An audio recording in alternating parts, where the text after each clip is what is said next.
Welcome back to Network Spotlight. I am Mikhail. Why do we need ZK technology in the world of privacy? Let's answer this question and more on today's show. Dylan is the CTO of 0xKYC, which is a private ZK identity verification service on chain. They're working to help DAOs avoid OFAC sanctioned countries and find the middle ground between preserving privacy and regulation. Please like, comment, and subscribe to support the amazing guests on the show. Let's jump right in.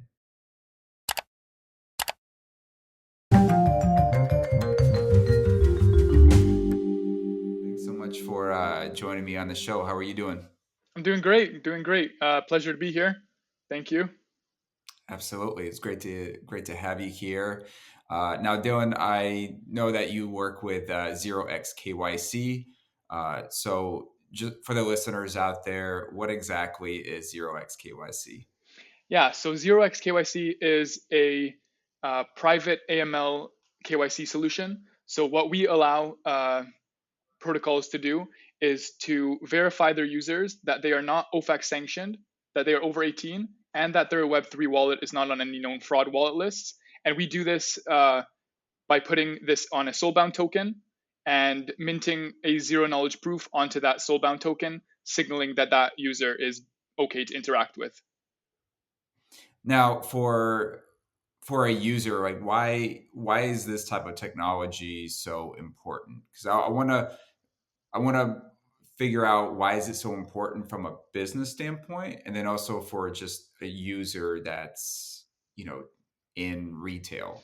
Yeah, of course. So at the moment, regulations in Web3 are not there per se, but for example, let's say you're a DAO and you have payouts.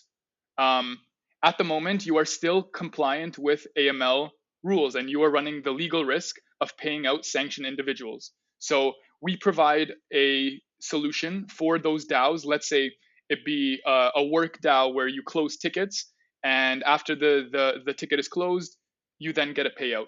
Before payout, that DAO needs to know that they are not paying out a sanctioned individual and that they actually can pay you out. So through our service, we do the verification. We mint the soulbound. If that user has a soulbound, you can pay them out. So, what are the implications of interacting with somebody that is sanctioned? Yeah, so you run the legal list, the legal risk of literally going to jail. So like if you're interacting with sanctioned individuals, with terrorists, money launderers, et cetera, if your DAO is registered in the EU, UK, US, etc., you are running the legal risk of actually going to jail. Now, I've never set up a DAO before, so maybe you can shed some light on this. But if a DAO is fully decentralized, I mean, there's not one specific individual that you can go after, right? Um, there are so at the end of the day, there are implications and ways to track back the DAO, and the users that would have set up that DAO would be liable for the actions of that DAO at the end of the day. So are there currently, like, have there been cases like that where individuals within a DAO have been held responsible from like a legal standpoint? Just curious if Yeah, that came up. so in terms of DAOs, not necessarily, but probably the most like biggest one, and actually what our solution came out of is Tornado Cash. So Tornado Cash is a massive event in blockchain space that was actually very relevant topic at the time of our inception. Actually, so we came out of a hackathon where Tornado Cash was like a massive topic, and it stemmed out of the idea of how could we have avoided a tragedy like Tornado Cash. So obviously, if like Tornado Cash wouldn't have existed if they did normal KYC, but also not doing any KYC led to Tornado Cash. But this middle ground solution where you can have the users like be KYC'd and know that you are able to interact with them on a protocol level, but then still maintaining the actual privacy of the user. This is this middle ground that would have totally prevented a catastrophe like that.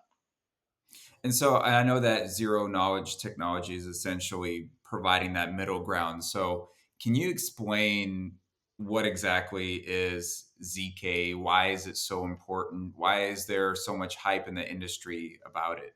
Yeah, so ZK on a very simple level in like one, two sentences basically allows you to get a yes or no answer, um, whether some sort of underlying input is true without revealing what that data is.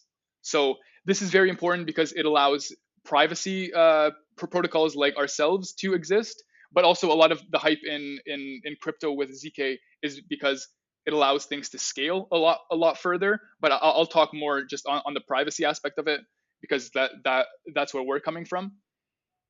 Yeah, so we basically use ZKs to maintain the privacy of the user and not put any personally identifiable data on the blockchain. So just with a check mark or a soulbound of ours, you are able to interact with a user based upon a simple check. What do you think is holding us back as an industry in terms of finding that middle ground? Because on one hand, you've got regulation, and then on the other hand, you got people that are wanting to preserve their privacy. Uh, what's holding us back from finding that mutual beneficial? Yeah, so I like this question because we are kind of that thesis to find that middle ground. So I don't believe Web3 can be um, like scalable, maintaining the like like old ways of everything is anonymous, everything is totally decentralized. Like in a real world scenario, this doesn't scale first of all, but also there's many like legal issues and like things coming up like this, but also like the world of Web3 where it's fully regulated and like we get into like central bank digital currency area. It's like it's on the total opposite side of the spectrum, where we want to be this middle ground where once regulation comes, we tweak a few things to know what regulation means, like essentially, and we are the provider for everybody basically. So we want to be that protocol where once we know what those regulations are, because we don't really know what they are, but we're still building something like from the start that is useful. When those parameters come into play, we'll tweak our solution and we are ready to go essentially. And also like there's something that I didn't talk about yet, which is the uniqueness verification side of our product. So also beyond just like the sanctions and like AML checks that we do, we also have a side of our product that is just uniqueness verification. So extremely Web3 friendly, like has nothing to do with your Web2 identity. So based upon a uh, biometric scan, so a selfie, I'll call it a selfie, we can know that it's the same user across wallets. So this now helps with problems in Web3, like for example, Sybil attack like resistance, and we know that it's one user, one vote, one user, one airdrop, one user, one giveaway. Because like for giveaways, for example, it's just absolutely botted. So your $5,000 giveaway can have the customer acquisition of like 10 to 15K rather than having the customer acquisition of like $200 just because like people are professional botters. I see. So it sounds like it would clear up a lot of the issues for a lot of the projects, Yes, essentially. yeah, everything from DAO governance to giveaways, basically everything in between as well. Yeah. So, tell me about like how much legal support are you having to have in order to build this out? Because you're in the thick of things when it comes to uh, everything that's happening on the regulatory front. Yes, absolutely. So actually, we have an amazing investor slash advisor who is on our cap table, who is a regulator in the UK. Um, so he has extreme like knowledge on the space. We have amazing lawyers who are working on our terms and service and privacy policy at the moment. And yeah, like we've had meetings with people who have lobbied the US government in terms of like regulation, and we know for a fact that DeFi regulation is coming. Um, it's just a matter of like timing it. So So yeah, I mean, it's definitely a big regulatory and legal like there's this overarching legal and regulatory aspect of it. But on our end, we've tried to do everything in, like, if, for example, in terms of data risk, our data risk is extremely low, just because of how we set up our infrastructure. We store no PII on chain, et cetera, et cetera. So we've definitely made the steps to be secure on that front. Being that you guys are so in tune with what's happening on the regulatory front, what do you anticipate? We obviously nobody knows what will happen, right? It's all guesses from here. Yeah. But based on what you've seen transpire, what do you think will happen here within the next year or so? Yeah, I mean, I definitely think regulation is needed. First of all, just to avoid all these, like, like Web3 catastrophes, from FTX to Tornado Cash, everything in between, right? Like there definitely needs to be some sort of like regulatory action for things to like legitimize how we all want them to, right? And in that, like, I don't think it's as dystopian as people think, or it isn't as bad. Like, I mean, like, to to expect total anonymity is almost like a dream in today's world. Like, even like the most secure, like Tor browsers and all this stuff, like, they've all come to play in terms of like the removal of those principles. And it's just a matter and a natural state of going forward. I mean, in my opinion, I think the space will move forward, regulation will go forward, things will move on as usual. New beautiful things will come out of it. And yeah, like, just we just need to keep ourselves secure at the end of the day, and we keep it pushing.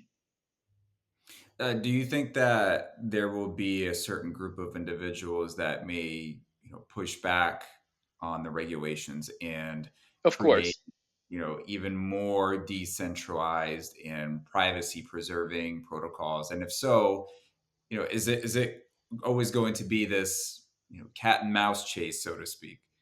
Yeah, I mean, there will always be purists, and like, I think it's great, to be honest. Like, I mean, like, in a perfect world, it works in theory. Like, everything, it makes sense. And I do believe that there is definitely going to be pushback, and like, but that's what, like, the real world is based on. Like, if you don't push back, then the regulations go full fledged, like, to the point you don't want them to be. So we need to kind of find this middle ground where it makes sense in terms of legitimizing the industry, but it doesn't ruin the merits that helped build the entire infrastructure, right? So this is exactly where we want to position ourselves as 0xKYC. We want to be that middle ground layer that preserves privacy while still complying with regulations eventually. Yeah. Different countries vary in terms of their appetite for risk, in terms of regulations. Where do you see the countries that are the most privacy preserving versus the other way around? Like, where do you see Yeah, uh, zero x KYC thriving the most? that's an interesting question. So even with the setup of our like system, from like, I don't want to go too much into it, but even in how we were setting up our zero x KYC, like, KYC flow, we've had to, like, disclude some documents, like, for example, Nigerian IDs. Like, they don't have the security features that we need in place, to not be vulnerable to attacks, for example, because these things are extremely easy to replicate, fake, et cetera, et cetera. So, like, yeah, so like you're saying, like, different countries have different risks. So even in just the IDs, there's already like a difference. So we've had to scale to, or we've had to only accept IDs with strong security features. There's countries that are super accepting to crypto. Some countries are a little bit more hesitant. We're a US company. So we are, all our servers are in the US, et cetera, et cetera.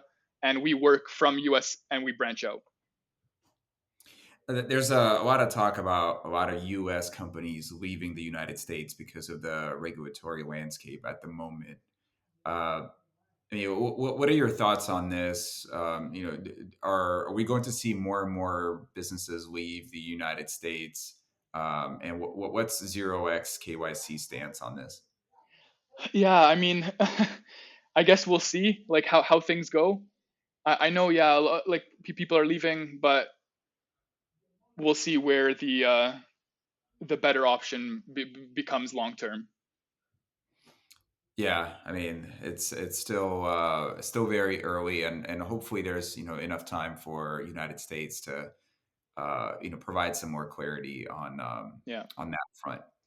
So let's just say I'm a DAO and I am interested in using your services. Can you walk me through like what a typical journey is like? Like where do people start? Yes, yes. What exactly is that process? So yeah, so perfect. So I like this question. I'm on the tech side. So we've built this solution to be extremely easy to integrate. Um, the process to integrate with us is literally just, let's say you're about to pay out a DAO. It's as simple as token gating that payout. So you token gate that payout.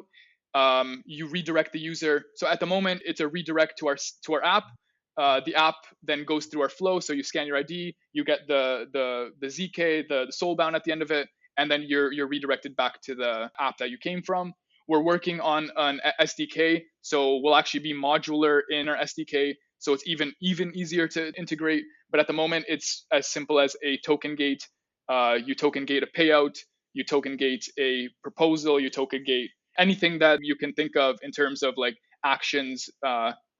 You just token gate it, and once the user has our soulbound, you can verify the soulbound on chain with our verifier contract, and yeah, and then that user is then active. Got it. And how many users? Well, I should say, like, how many businesses are you currently working with? Yeah, so at the moment we have so our first integration is going to be with Aragon DAO. So we're building a plugin at the moment. So basically a modular plugin. So either the uniqueness or the sanctions check, the sanction AML check, it'll be a plugin directly in Aragon. But we are actually we're launching next week. So we're officially launching next week. At the moment, we are just we're like behind a username and password, so basically family and friends kind of like beta launch, but we're launching to the public on testnet next week on Thursday. And yeah, like we will still have many launches as we go on until we eventually get to mainnet. But we have like partners from work DAOs to DAO governance, to even Web3 risk scoring protocols, where we provide a data point to actually lower a user's risk. Because at the moment, a lot of the data points can only increase risk of a wallet. But if you see a 0x KYC on that user's wallet, you know that they are okay to interact with on the Web2 side, which actually dramatically decreases that user's risk. So you mentioned that you're going to have a lot of different launches coming up. So what does your roadmap look like? Yeah. So okay. So I talked about the uniqueness verification. So we're launching that, or we're building that to be launched next month officially. We have it out of the box, but we're just like tweaking things. Um, After that, we really want to comply with some of the account abstraction standards that have come out. So like, picture this: you take a biometric face scan like that you would for our uniqueness verification. That would generate a wallet for you. You have a account abstracted wallet at the end of that. So we really want to kind of make the entire like user journey very seamless. We also have an idea to integrate governmental SDKs. So for example, passports and IDs in the EU already have this, where you can literally scan via NFC chip, so and get perfect data. So this is perfect governmental data, like and unhackable, et cetera, et cetera. We want to integrate an NFC technology. The reason why we're not using that as a start, it's very like new. People aren't used to doing these kind of scans, et cetera, et cetera. People are more used to just taking a photo of their like passport or ID. But this technology allows for things like like signing of digital documents, et cetera, et cetera. It gives us a huge uh, like push in that direction. But the main things we're working on are uniqueness verification and then the account abstraction. Those are two that are like actively being developed on at the moment. Yeah. Amazing. Well, so where can people follow along on your journey?